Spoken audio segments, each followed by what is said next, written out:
देता है तालीम कुरान सबको ये दिन रात आतिकालिल बना आतिकालिल बना। इसलिए ये नेपाल का मकतब आज बड़ा लासानी है, आज बड़ा लासानी है। मुफ्ती गियासुद्दीन की इसमें मेहनत है, कुर्बानी है। यहाँ का नूरानी है, नूरानी है रात कालिल है। आखिरी मरहला है, अब दुआ के लिए मैं मदू करूंगा। उससे कबल तकरीर एक बच्ची से एक तकरीर करवाने जा रहा हूं कि जवानों उठो एक काम करो, वो भी सुबह शाम करो। आगे बढ़ जाइए, दुआ हो जाएगी। आइए हरकत करिए, थोड़ी सी बढ़ जाइए, बढ़ जाइए। इधर से ज्यादा शोर हो रहा है, आप खामोश हो जाइए, खामोश हो जाइए, मत बोलिए, खामोश रहिए, खामोश रहिए। एक शेर सुन लीजिए खामोशी पर कि बोलना जुर्म तो नहीं मगर खामोशी में भी जान होती है। सुनिए जावेद भाई कि बोलना जुर्म तो नहीं मगर खामोशी में भी जान होती है। बोलना जुर्म तो नहीं मगर खामोशी में भी जान होती है। और सारे गुलशन की आबरू होकर कलिया बेजुबान होती है, सारे गुलशन की आबरू होकर कलिया बेजुबान होती है।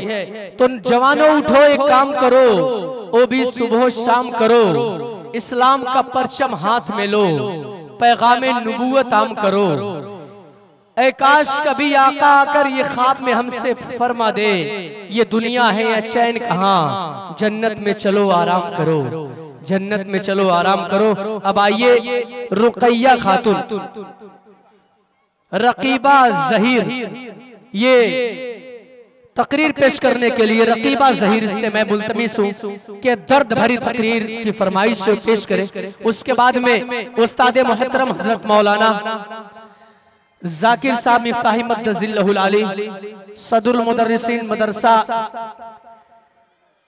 इस्लामिया मदरसा हुसैनिया सेमरबारी बरवा जो पुखरिया नगर पालिका से चल के तशरीफ लाए हैं, उनके दस्तहाए मुबारक से आज की इस मजलिस का इख्तिताम होगा और दुआ की जाएगी। इसलिए आप इन बच्ची की तकरीर सुनिए।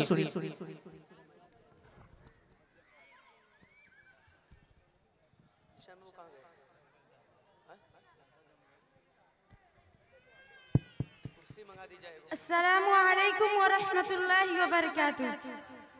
अल्हम्दुलिल्लाह अल्हम्दुलिल्लाहि रब्बिल आलमीन वस्सलातु वस्सलामु अला रसूलिहिल करीम, अम्मा बाद, फ़अऊज़ु बिल्लाहि मिनश शैतानिर रजीम, बिस्मिल्लाहिर रहमानिर रहीम। व इज़ल मौदतु सुइलत बिअय्यि ज़ंबिन क़ुतिलत। इस्लामी बहनों, इस्लाम से पहले रुए ज़मीन पे बसने वाले तमाम इंसान आम जिंदगी बसर कर रहे थे। औरतें उस जमाने में अमूमन और अरब माशरा में खुसूसन सख्त आजमाइशी दूर से गुजर रही थी। अरब के लोग बच्चियों की पैदाइश को सख्त नापसंद करते थे। कुछ तो ऐसे भी थे जो अपनी मासूम बच्चियों को जिंदा दफन कर दिया करते थे, यहाँ तक के वह बेचारियां मिट्टी के नीचे दबकर दम तोड़ देती थी। और कुछ तो ऐसे भी थे जो उनकी तरबियत और कफालत से दूर होकर उन्हें जिल्लत और रसवाई की जिंदगी गुजारने पर मजबूर कर देते। इस सूरत हाल का नक्शा खींचते हुए अल्लाह रब्बुल आलमीन इरशाद फरमाता है, उनमें से जब किसी को लड़की होने की खबर दी जाए तो उसका चेहरा स्याह हो जाता है और दिन ही दिन में घुटने लगता है कि उस बुरी खबर की वजह से लोगों से छिपा छिपाता फिरता है और सोचता है कि क्या उसको जिल्लत के साथ रखे या उससे मिट्टी पे दबा दे। क्या ही बुरे फैसले करते हैं।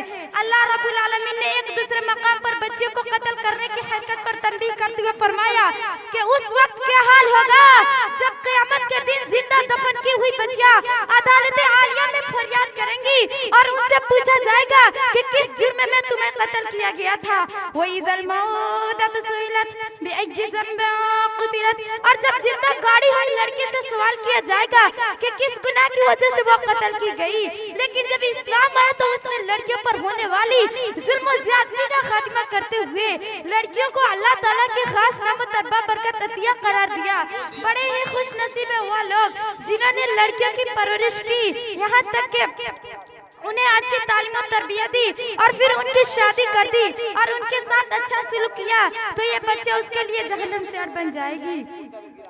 जैसे कि जाबिर रज़ी अल्लाह ताला अन्हु फरमाते हैं, जिस शख्स ने 3 लड़कियों की परवरिश की यहाँ तक कि वह जवान हो गई, वह क़यामत के दिन मेरे साथ इस तरह मिला हुआ आएगा जिस तरह उंगलियां मिली हुई होती है।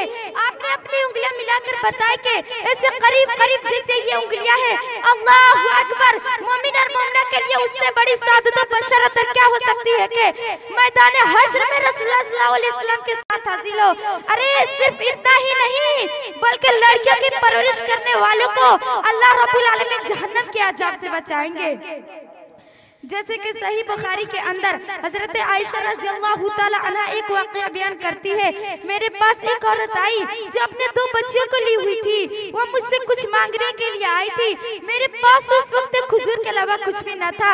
मैंने वही खजूर को उठाकर उस औरत को दे दी। खजूर के 2 टुकड़े किए और अपने दोनों बच्चियों को आधी आधी बांट दी। खुद उसने चखी भी नहीं, फिर वो उठी और चली गई। कुछ देर बाद नबी अकरम सल्लल्लाहु अलैहि वसल्लम तशरीफ लाए। मैंने आपको उस औरत का सारा किस्सा सुनाया। उस पर आप सल्लल्लाहु अलैहि वसल्लम ने फरमाया, जिस किसी की लड़कियां होने के जरिए आजमाया गया और वह उनके साथ अच्छा सलूक किया तो ये बच्चियां उसके लिए जहन्नम की आड़ बन जाएगी। किसी शायर ने क्या खूबी कहा, दिल में नफरत और लबों पर बद्दुआ होती नहीं, दिल में नफरत और लबों पर बद्दुआ होती नहीं, सब खफा होते हैं लेकिन माँ खफा होती नहीं। मैंने देखा है सफर में रोटी माँ के हाथों की, हाय हाय हाय माशाल्लाह, बहुत खूब बहुत खूब। रोटी माँ के हाथों की, अरे मेरी माँ और बहनों बासी हो जाती है लेकिन बेमजा होती नहीं। हाय हाय हाय, क्या बात है, बहुत खूब बहुत खूब। मेरे बहुत ही हरदिल अजीज हमारे मदरसे के सदरुल मुदर्रिस कारी शफीक साहब आ गया है। कारी शफीक अरब के कुछ आइए मेरी माँ और बहनों, एक अरब के एक दर्दनाक वाक़या पेश करने जा रही हूँ। अरब के एक मासूम लड़की जमीला का दर्दनाक वाक़या इस तरह मज़कूर है कि एक शख्स तवील सफर पर जाते वक्त अपनी हमला बीवी से कहता है कि मैं तवील मुद्दत के लिए सफर पर रवाना जा रहा हूँ, अगर मेरे बाद लड़का पैदा हो तो ये रकम उसकी तालीम पर खर्च करना और अगर लड़की पैदा हो तो उसका गला घोट कर मार देना। ये ताकती वसीयत करने के बाद शोहर अपने तवील सफर पर रवाना हो गया। चंद माह के बाद निहायत हसीना जमील लड़की पैदा हुई। माँ ने उसका नाम जमीला रखा। माँ की ममता ने यह गवारा नहीं किया कि उस चांद जैसी बच्ची को जिंदा दरगोर करे, मगर इधर शोहर की नाराजगी का भी डर था। लड़की की माँ चकुनन की कशमकश में पड़ गई और आखिर उसने एक रोज ये फैसला कर लिया, बेशक बहुत अच्छे, मैं उस बच्ची को जिंदा दरगोर नहीं करूंगी। लड़की शोहर के आने से पहले किसी दूसरी जगह भेज दूंगी और ये कह दूंगी कि लड़की पैदा हुई थी इसलिए उसको जिंदा दरगोर कर दिया गया। 7-8 साल के बाद शोहर अचानक आ गया। देखा कि हसीना जमील लड़की उसके आंगन में खेल रही है। बीवी को इतना मौका न मिला कि उस बच्ची को दूसरी जगह भेज सके। शोहर ने पूछा वो किसकी लड़की है? बीवी कहती है पड़ोसन की है, खेलने के लिए आई है। शोहर ने कहा वो माँ बाप किस कदर खुश नसीब है जिनके घर ये चांद जैसी बच्ची पैदा हुई है और किस कदर मीठी मीठी बातें करती है। जी चाहता है कि दिन भर उसकी सूरत को देखता रहूं और बातें सुनता रहूं।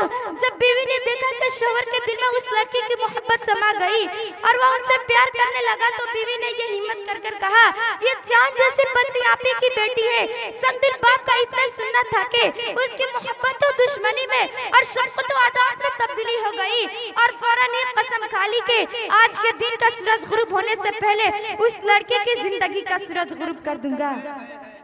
चिनांचे फौरन कुदाल कंधे पर रखकर अपने लखते जिगर का हाथ पकड़कर जंगल की तरफ रवाना हो गए। दूर जंगल में जाकर गड्ढा खोदना शुरू कर दिए।